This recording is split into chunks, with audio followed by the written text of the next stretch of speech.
Hi hello నమస్తే welcome to Chandrika's kitchen. ఈరోజు నేను జీడిపప్పు ములక్కాడ మామిడికాయ కూర చేస్తున్నానండి. దానికి కావాల్సిన ఇంగ్రీడియంట్స్ అండి: ములక్కాడ, జీడిపప్పు, ఉల్లిపాయలు, మామిడికాయ ముక్కలు, పసుపు, కారం, పచ్చిమిర్చి, కరివేపాకు, తగినంత ఆయిల్, ఉప్పు. ఇప్పుడు స్టవ్ మీద బాండి పెట్టుకొని అది వేడయ్యాక ఆయిల్ వేసుకోవాలండి. ఆయిల్ వేడయ్యాక ముందుగా మనం ఉల్లిపాయ ముక్కలు వేసుకుందామండి.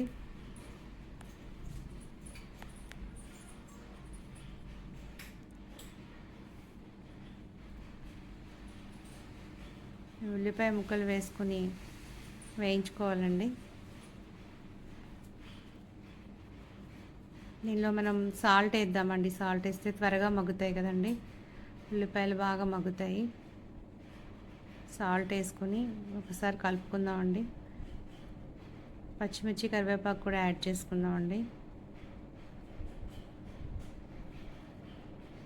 ఒకసారి కలుపుకొని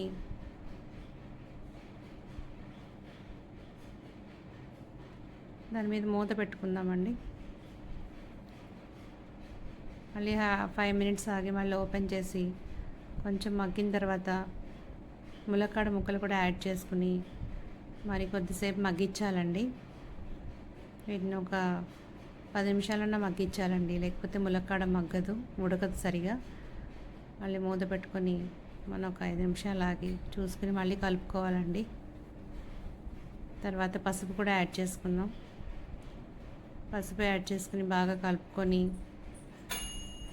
మళ్ళీ ఒకసారి మూత పెట్టుకుందామండి. 5 నిమిషాల తర్వాత మళ్ళీ మూత ఓపెన్ చేసి చూసుకుందామండి. తర్వాత కారం కూడా యాడ్ చేసుకుందాం. కారం కూడా యాడ్ చేసుకొని ముక్కలు ములిగేటంత వరకు వాటర్ వేయాలండి దీంట్లో. మరొకసారి మళ్ళీ కలుపుకోవాలండి. ఇది చాలా ఈజీ రెసిపీ అండి. మరి ఒక 10 నిమిషాల తర్వాత మనం చూస్తే కొంచెం అది సాఫ్ట్ అవుతుందండి ములక్కాడ ముక్క. అప్పుడు మనం మామిడికాయ ముక్కలు, ఉడికించి పెట్టుకున్న జీడిపప్పు యాడ్ చేయాలండి.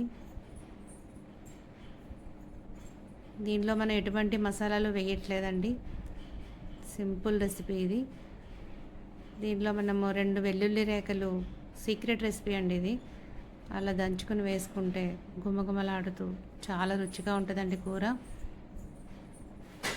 ఇప్పుడు మళ్ళీ మనం మూత పెట్టుకొని మళ్ళీ 5 నిమిషాలు ఆగి చూద్దామండి. ఇప్పుడు కూర రెడీ అయిపోయిందండి. కూర అంతా సర్వింగ్ బౌల్లోకి తీసుకుందామండి.